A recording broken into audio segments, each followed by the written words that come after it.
What was hard to get over was being blamed for something that not only I didn't do, but that happened.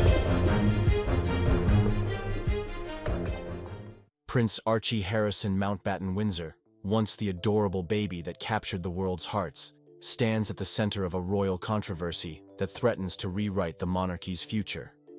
After years of speculation and rumors, genetic testing has finally revealed an unthinkable truth.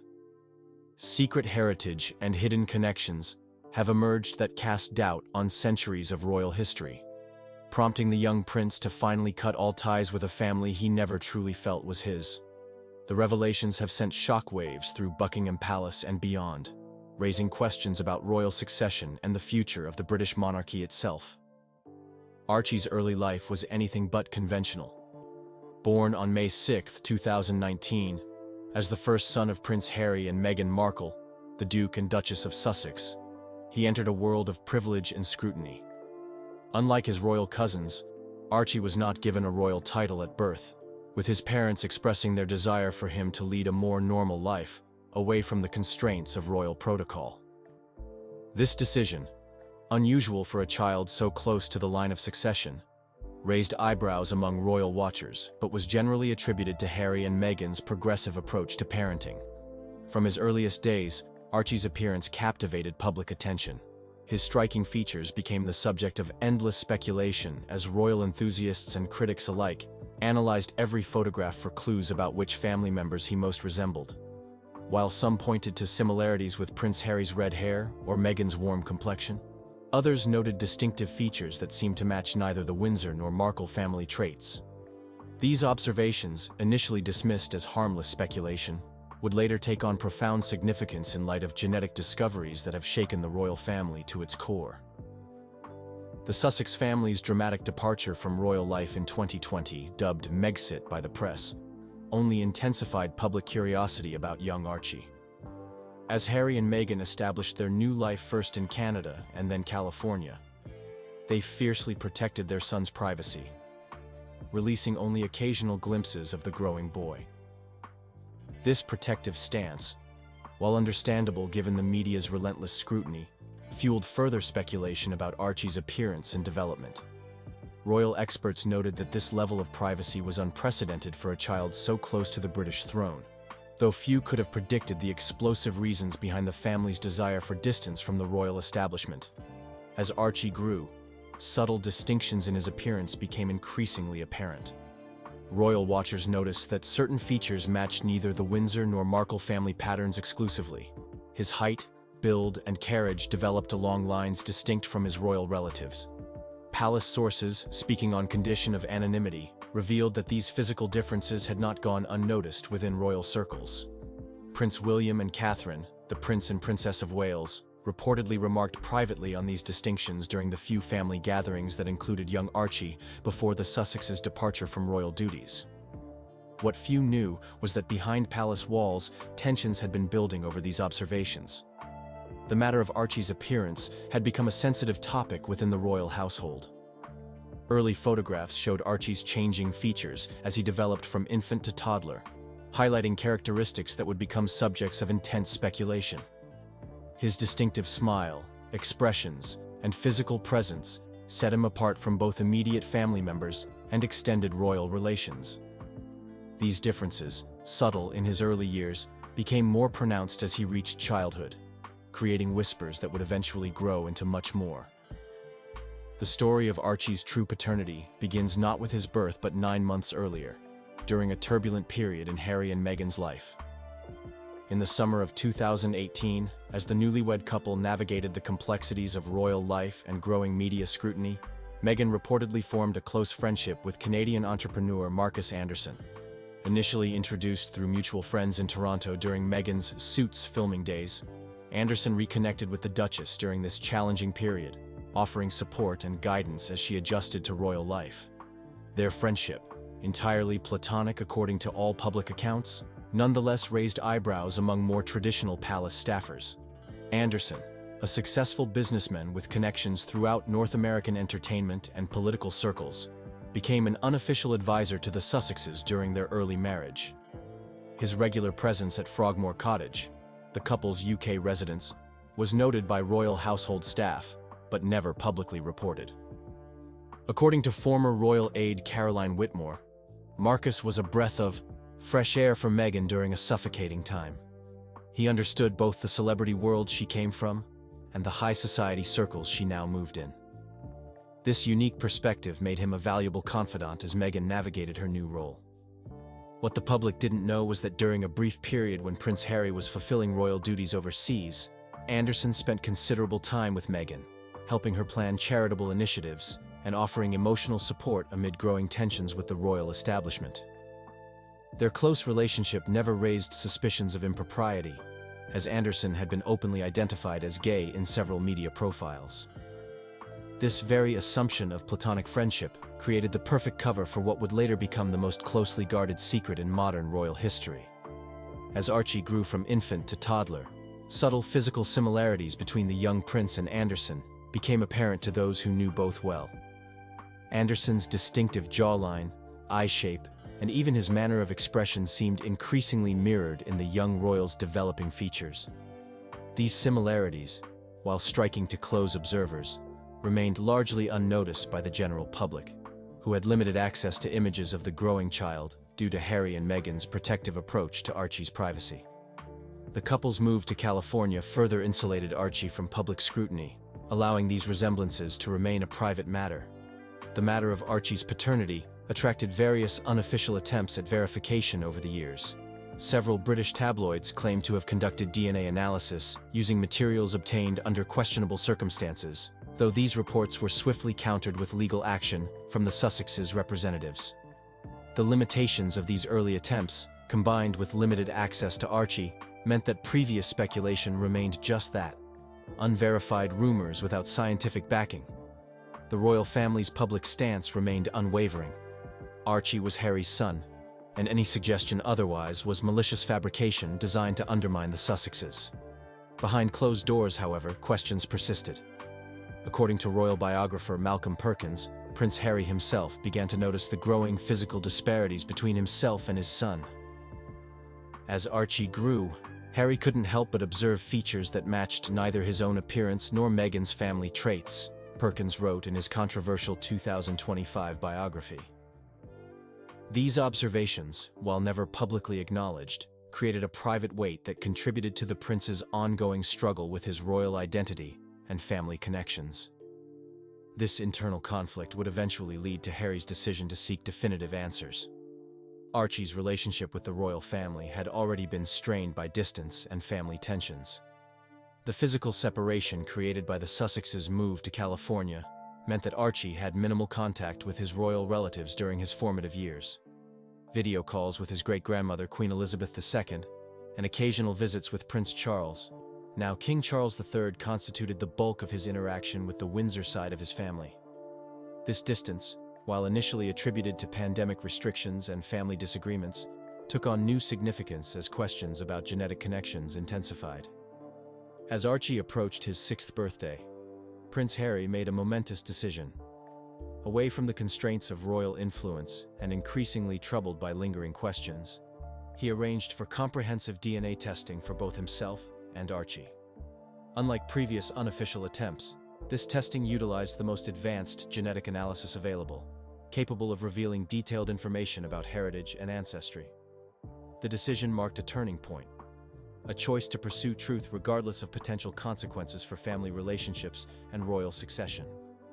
What Harry could not have anticipated was how completely these results would transform his understanding of his son's identity and his own relationship with the monarchy. The test results delivered a stunning revelation. Prince Harry was not Archie's biological father. The comprehensive genetic analysis showed conclusively that while Meghan was indeed Archie's biological mother, Harry shared no genetic markers with the boy who had been presented to the world as his son and heir.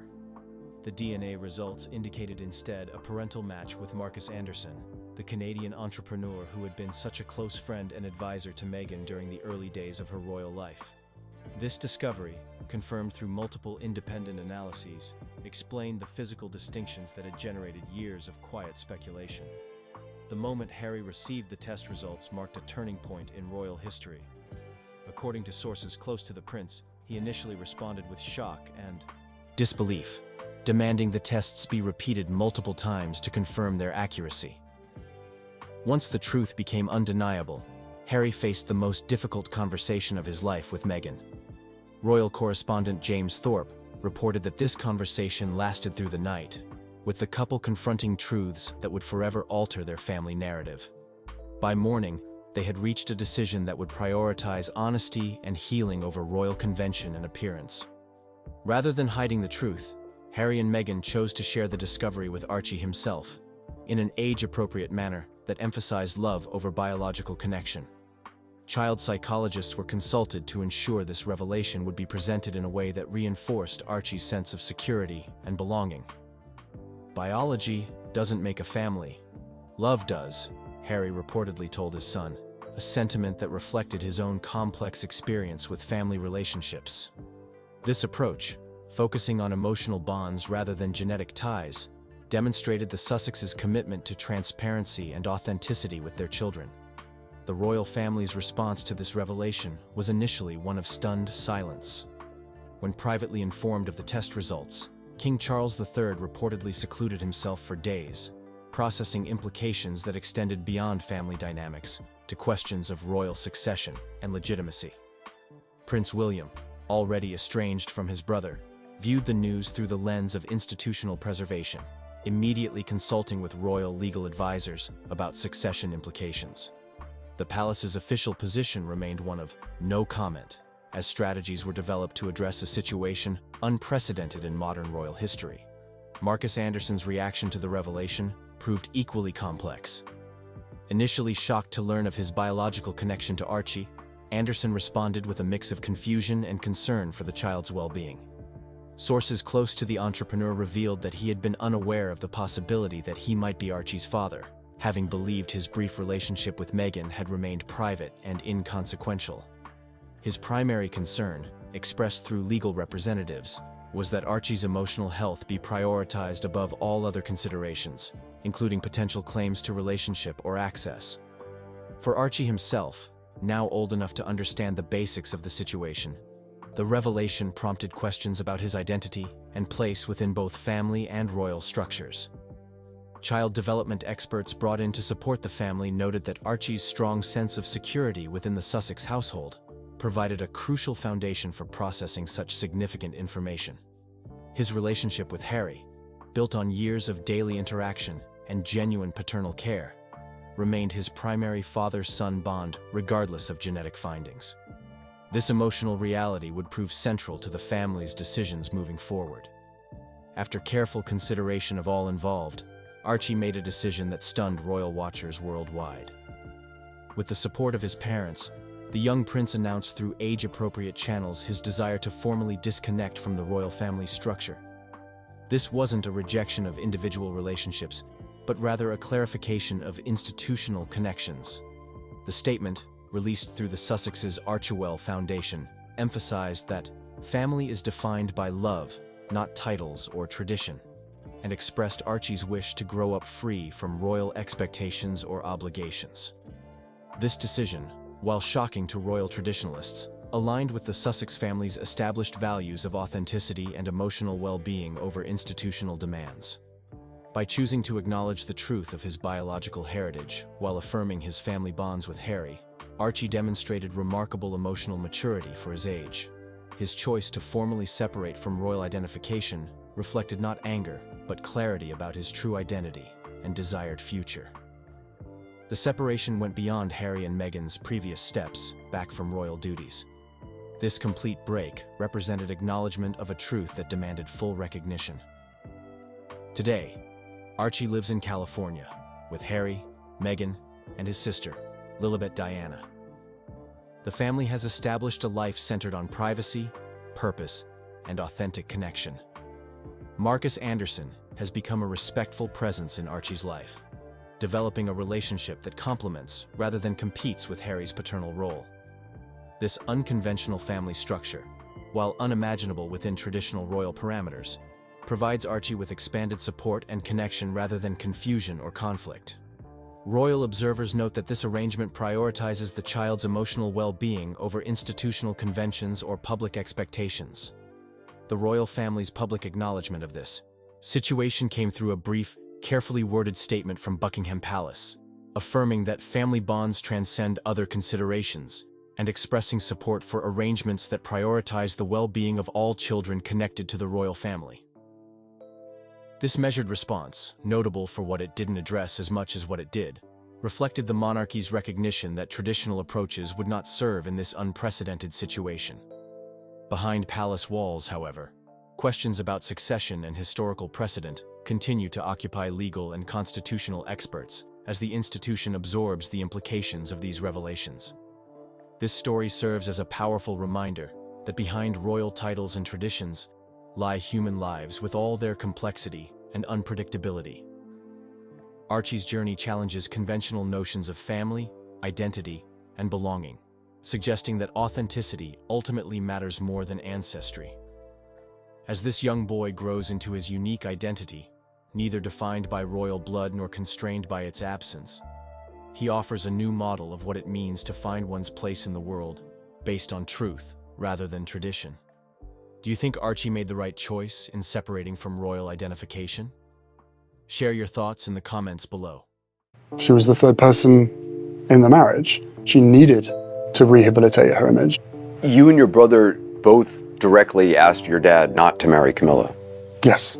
In a development that has sent shockwaves through royal circles, Laura Lopes, daughter of Queen Camilla, has reportedly severed all contact with the royal family, following the accidental discovery of DNA results that have upended everything she thought she knew about her identity. Sources close to the family reveal that Laura, who has maintained a deliberately low profile despite her mother's rise to royal prominence, has not communicated with Camilla since the test results arrived in a plain manila envelope at her Wiltshire home last month. What these results revealed about her true paternity has apparently devastated the 46-year-old art curator and left the royal family scrambling to contain what insiders describe as potentially the most damaging revelation of the modern royal era. Why would DNA results drive Laura to such a drastic decision after decades of family loyalty? And why is Buckingham Palace treating this private family matter as a threat to the monarchy itself? Stay tuned, because this genetic bombshell changes everything. The accidental discovery. When Laura Lopes participated in what she believed was a routine medical screening earlier this year, she had no reason to suspect it would upend her entire understanding of her family history. According to sources familiar with the situation, Laura had undergone comprehensive genetic testing as part of a private healthcare program, a precautionary measure recommended by her physician following some concerning symptoms that ultimately proved benign. It was meant to be nothing more than thorough due diligence, revealed a source connected to the healthcare facility. The genetic screening was primarily focused on identifying potential hereditary health concerns, particularly certain cancers that had appeared in what she believed was her family medical history. The standard procedure should have ended with a routine consultation about the health implications of her genetic profile. Instead, Laura reportedly received something entirely unexpected in addition to her medical results: a separate analysis flagging significant genetic inconsistencies that could not be reconciled with her presumed parentage. The report essentially indicated that Andrew Parker Bowles could not possibly be her biological father, our source explained. The genetic markers showed conclusively that she shares no paternal DNA with her brother Tom, despite them supposedly having the same parents.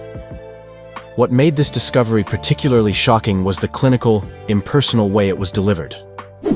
According to those familiar with the situation, the genetic inconsistency was flagged as a potential sample contamination issue, with the report suggesting Laura might want to provide new samples to resolve the apparent error. There was no recognition that this technical finding represented a life-altering revelation about her personal identity. She was devastated, said someone close to Laura's inner circle. Imagine discovering something this fundamental about yourself through a clinical report that treated it as nothing more than a technical anomaly. It was the coldest, most impersonal way possible to have your entire identity called into question. After the initial shock, Laura reportedly sought confirmation through additional testing, using a different facility and ensuring the strictest confidentiality. The secondary results only confirmed the original finding, Her DNA showed no genetic relationship to Andrew Parker Bowles, the man she had called father her entire life. Most disturbingly, this discovery led her to examine something she had never questioned: the timeline of her mother's relationships before her birth. What she found reportedly left her reeling. Laura had never paid much attention to the complicated chronology of her mother's life before her birth, our source continued. But once she began examining the timeline with this new information in mind, certain overlaps became impossible to ignore. The most significant revelation came when Laura allegedly discovered that her birth in January 1978 placed her conception in spring 1977, a period when Camilla's relationship with the then Prince Charles had already begun, despite both being married to others at the time. The timing aligned perfectly with what royal biographers have identified as the initial phase of Charles and Camilla's relationship, noted a royal historian consulted on the matter. While their affair has been acknowledged to have begun during this period, the possibility of a child resulting from it has never been publicly suggested, let alone confirmed. When Laura confronted her mother with the test results and the timeline she had assembled, the encounter reportedly ended in a heated exchange at Camilla's private residence, with security staff noting Laura's tearful departure and Camilla's subsequent cancellation of all appointments for the next 3 days, citing an unspecified personal matter. Since that confrontation, Laura has allegedly refused all contact with both her mother and the royal household, returning correspondence unopened and declining calls from even her closest royal connections. The palace panic. The revelation of Laura's genetic discovery has reportedly triggered unprecedented concern within the highest levels of the royal establishment. According to palace insiders, what might normally be treated as a private family matter has been designated a potential constitutional crisis, with special advisors brought in to assess implications that extend far beyond personal relationships. This isn't being handled as a family rift, revealed a source with direct knowledge of palace operations. This is being treated as a Category 1 situation, the designation used for events that could fundamentally alter public perception of the monarchy or raise questions about succession. The most immediate concern appears to center on the timing of King Charles's relationship with Camilla relative to his marriage to Princess Diana. While their affair during his marriage has long been acknowledged, the official narrative has always maintained that their relationship was discontinued during certain periods, including the early years of his marriage. The established timeline has been carefully crafted over decades, explained a former royal communications director. If evidence emerged suggesting the relationship with Camilla not only continued during the early period of his marriage to Diana, but actually produced a child, it would undermine decades of careful reputation management. Within days of Laura's confrontation with her mother, unusual security protocols were reportedly implemented around all medical facilities she had visited. Sources familiar with royal contingency planning noted the activation of specific media monitoring systems designed to identify early signs of sensitive information entering public circulation. Most tellingly, legal representatives connected to the royal household allegedly approached the private healthcare facility that conducted the initial genetic testing, citing patient confidentiality laws and requesting confirmation that all copies of Laura's genetic information had been secured according to standard privacy protocols. This wasn't about suppressing information, insisted our source close to these discussions. This was about ensuring that private medical data wasn't inappropriately accessed or shared. But the urgency and seniority of the individuals involved in these inquiries spoke volumes about the level of concern. Palace officials have reportedly prepared multiple contingency statements addressing different scenarios, ranging from flat denial to carefully worded acknowledgments that neither confirm nor deny the central allegation. Crisis management teams normally reserved for major royal scandals have been placed on standby, with communication strategies developed for various potential disclosure scenarios. There's particular concern about how this information might be weaponized if it became public, noted our palace source. This isn't just about a private family revelation. It potentially connects to narratives about deception, infidelity, and questions about institutional integrity that have surrounded the Charles-Camilla-Diana triangle for decades. Most significantly, King Charles has allegedly been directly involved in these preparations, something unusual for contingency planning, which is typically handled by staff with the monarch briefed only when necessary. According to those familiar with the situation, he has taken a personal interest in the communication strategies being developed, particularly regarding how potential revelations might affect public perceptions of Camilla. His primary concern appears to be protecting her from the inevitable media onslaught if this becomes public, our source explained. He's painfully aware that she would bear the brunt of public criticism, regardless of their shared responsibility. The family fractures. Beyond the institutional concerns, Laura's discovery has reportedly created profound rifts within her immediate family. According to those close to the situation, her relationship with her brother Tom Parker Bowles has become particularly strained as he has attempted to mediate between his sister and mother without taking sides. Tom is in an impossible position, revealed a source close to the family. He loves his sister deeply and understands her sense of betrayal, but he's also protective of their mother and concerned about the broader implications for the royal family, which has become an integral part of his life and career. The most painful aspect for Laura, according to friends, has been reconciling this revelation with her relationship with Andrew Parker Bowles, the man she had always believed was her father. Sources indicate that she has not yet disclosed her discovery to him, creating a painful dilemma, as she grapples with whether revealing the truth would be cruel or necessary at this stage of his life. Andrew has been a devoted father to her, said someone familiar with their relationship. The question she's wrestling with is whether the biological truth matters more than the lifetime of love and support he's given her. There's no easy answer. For Queen Camilla, the situation reportedly represents her greatest personal crisis since joining the royal family. Those close to her describe a woman torn between institutional loyalty and maternal devotion, desperate to reconnect with her daughter, but constrained by the broader implications of the situation. Camilla is devastated, revealed a longtime friend. Whatever the circumstances of Laura's birth, there's never been any question about the depth of love between them. The idea that this revelation could permanently damage that relationship is causing her immense pain. Most concerning for family unity has been King Charles's reaction to the situation. According to palace sources, he has been uncharacteristically withdrawn since learning of Laura's discovery, canceling several private engagements and spending increased time at his Highgrove retreat. Behavior that staff recognize as indicators of significant distress. The king feels tremendous guilt, explained our source close to royal circles. Not just about the past circumstances, but about how this revelation is affecting people he cares about deeply in the present. He's watching a family he loves being torn apart by a situation he helped create nearly half a century ago. The most visible sign of these tensions came at a recent family gathering, where Laura's absence was conspicuous. According to attendees, her name was notably not mentioned throughout the event, creating an uncomfortable atmosphere that even experienced royal staff found difficult to navigate. It was the elephant in the room that no one dared acknowledge, noted one attendee. When her brother was asked about her absence, he simply said she was unavailable and quickly changed the subject. The discomfort was palpable.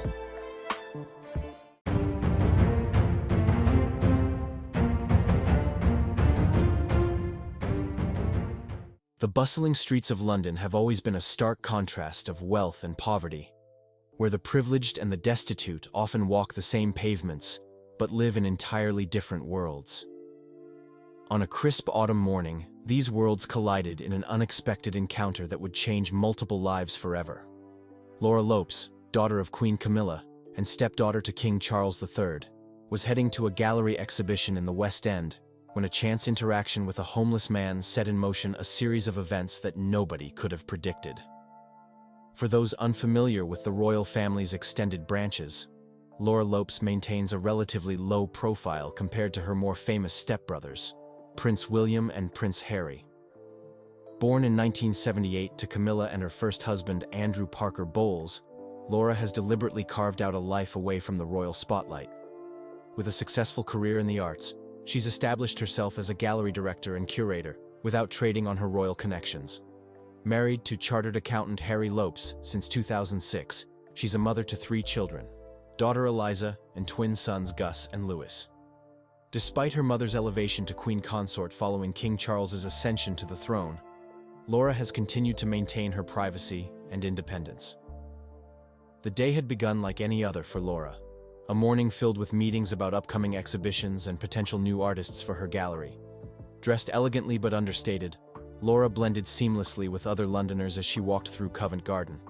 Nothing about her appearance screamed royalty, and that was precisely how she preferred it. The freedom to move about the city without recognition was a luxury she cherished, one that allowed her to live a relatively normal life despite her extraordinary family connections.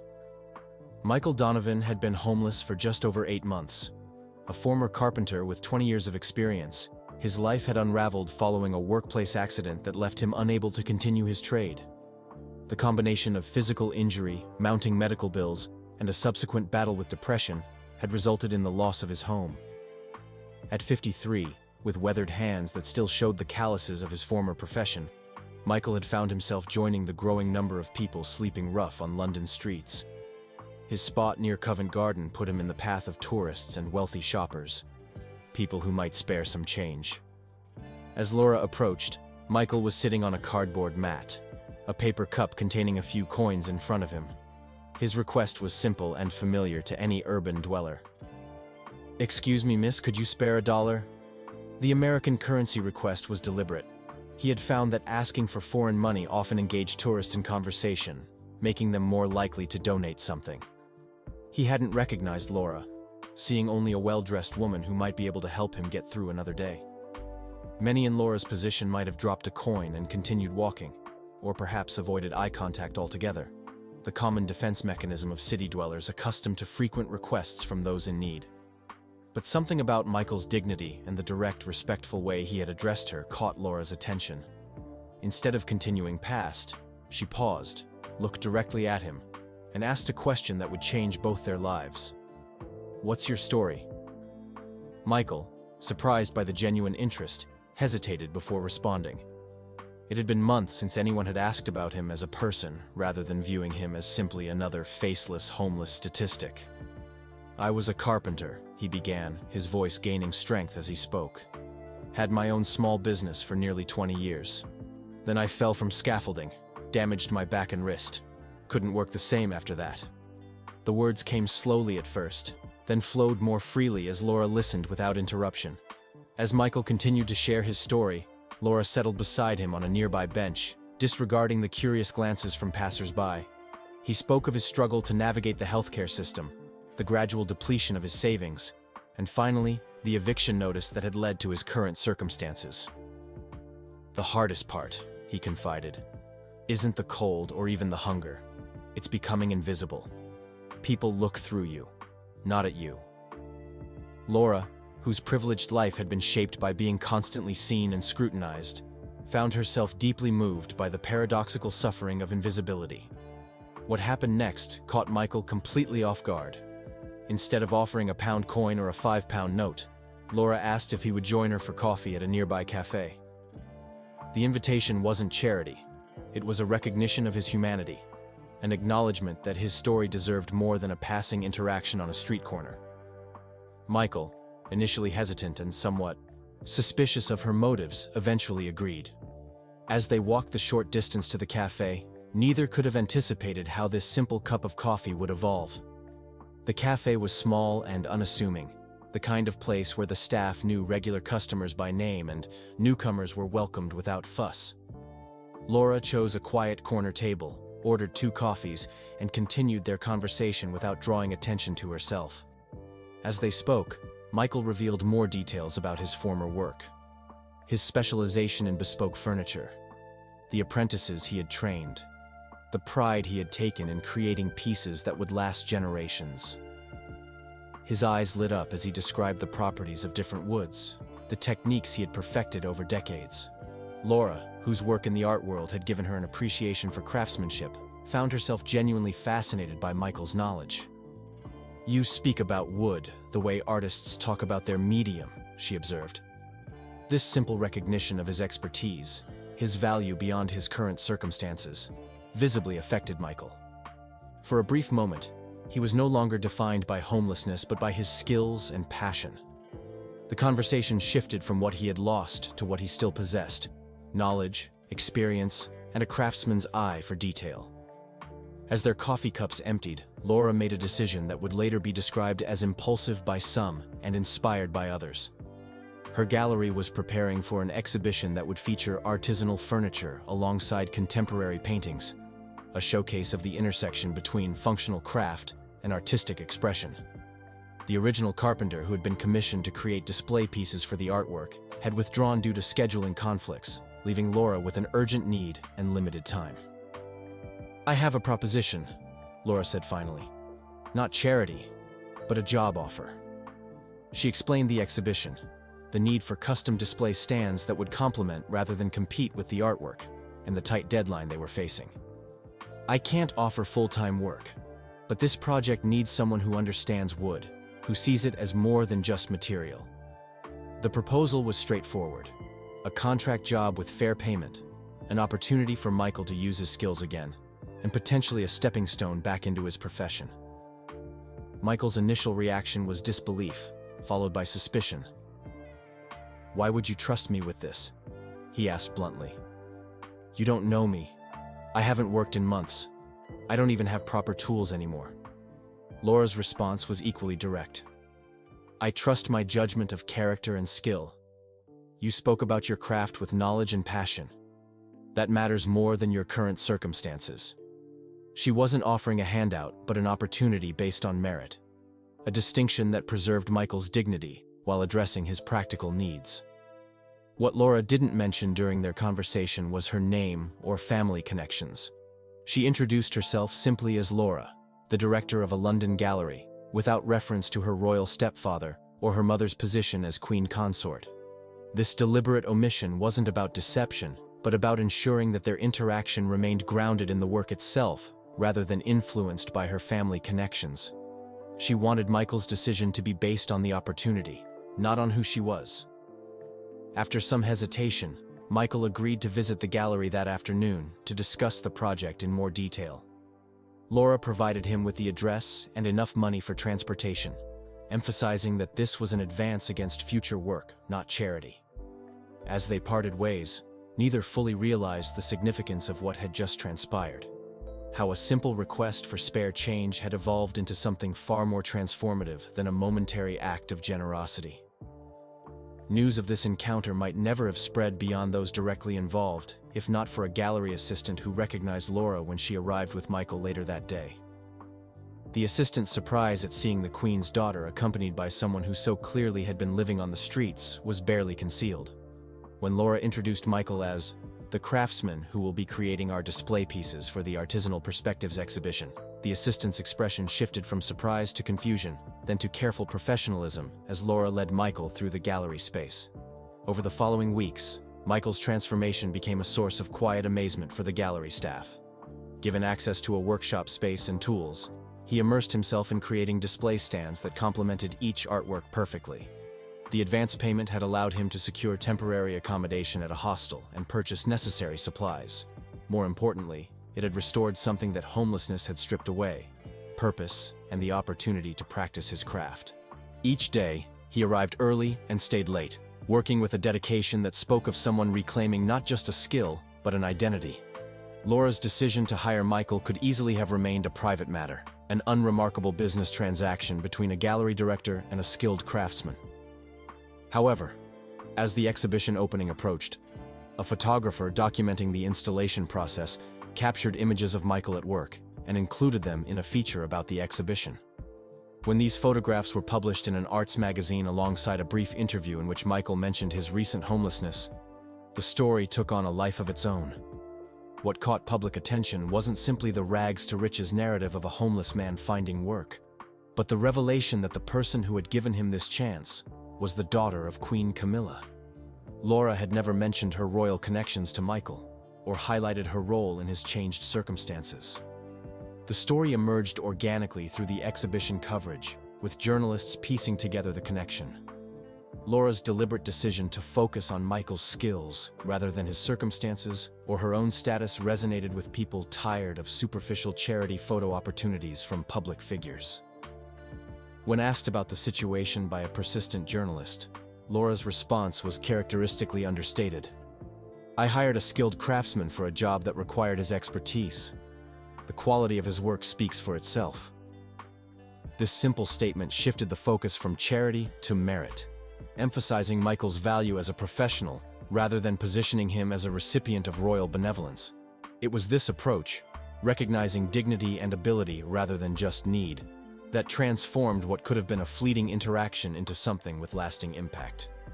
The exhibition opened to considerable success, with critics particularly noting the harmonious relationship between the displayed artworks and their custom-built supports. Michael's craftsmanship received specific mention in several reviews, with one critic describing the display stands as works of art in their own right, in perfect conversation with the pieces they support. For Michael, these professional acknowledgments meant more than the public interest in his personal story. They represented validation of his skills and a potential pathway back to regular work. Following the exhibition, the unexpected publicity led to multiple commissions for Michael. His story had resonated with gallery owners, interior designers, and private collectors who appreciated both his craftsmanship and his journey. Within 6 months, he had earned enough to rent a small workshop and apartment, rebuilding his business one project at a time. The temporary contract that began with a request for spare change had expanded into a sustainable livelihood based on his skill and reputation. For Laura, the experience reinforced her approach to her position within the extended royal family. While some in her situation might have used their status for public recognition or to promote charitable causes, Laura preferred practical action over publicity. She had never sought attention for hiring Michael. Her focus had remained on the exhibition itself and on finding the right person for the specific work required. This pragmatic approach, valuing competence over circumstance and action over appearance, reflected a philosophy that distinguished her from the more visible members of her family. The long-term impact of this chance encounter extended beyond Michael's individual circumstances. The gallery established an apprenticeship program in partnership with organizations working with homeless individuals who had professional skills but lacked opportunities to use them. This initiative, supported quietly by Laura, focused on creating pathways to employment rather than temporary relief. Unlike many high-profile charity projects, it emphasized dignity and self-sufficiency, recognizing the diverse talents and experiences of those experiencing homelessness. 2 years after their first meeting, Michael's workshop has become a training ground for 3 apprentices referred through the gallery's program. His business specializes in bespoke furniture and custom display pieces for galleries and museums throughout London. When asked about the encounter that changed his trajectory, Michael emphasizes that what mattered most wasn't the job itself, but the way it was offered, as a recognition of his value rather than a response to his need. She saw me as a craftsman who happened to be homeless, he explains, not as a homeless man who might be able to work. Laura continues her work in the art world, maintaining her characteristic low profile despite increased public awareness of her gallery following the publicity surrounding Michael's story. She rarely discusses the incident in interviews, preferring to focus on current exhibitions and the artists she represents. When pressed about her approach to her royal connections, she simply states that she believes in using whatever advantages she has to create opportunities rather than headlines, a philosophy that guides both her professional and personal choices. The story of a homeless man asking for $1 and receiving instead an opportunity for transformation serves as a powerful reminder of the potential impact of seeing beyond immediate circumstances to recognize underlying value and dignity. Laura's response, neither the automatic dismissal nor the performative charity that might have been expected, created space for Michael's skills and character to re-emerge from the shadow of his situation. In a world accustomed to both royal pageantry and poverty, this understated interaction between 2 individuals from vastly different worlds demonstrates how authentic connection and practical opportunity can be more meaningful than grand gestures or temporary relief. As this story continues to circulate, it challenges common narratives about both homelessness and royalty. It suggests that meaningful change often happens not through dramatic interventions, but through simple recognition of human dignity and potential. Michael's craftsmanship and Laura's practical approach together created something neither could have accomplished alone. Not just beautiful objects for an exhibition, but a model of interaction that values skill over status and opportunity over charity. Their ongoing work, each in their respective fields, embodies the principle that lasting transformation begins with seeing people not for their circumstances, but for their capabilities.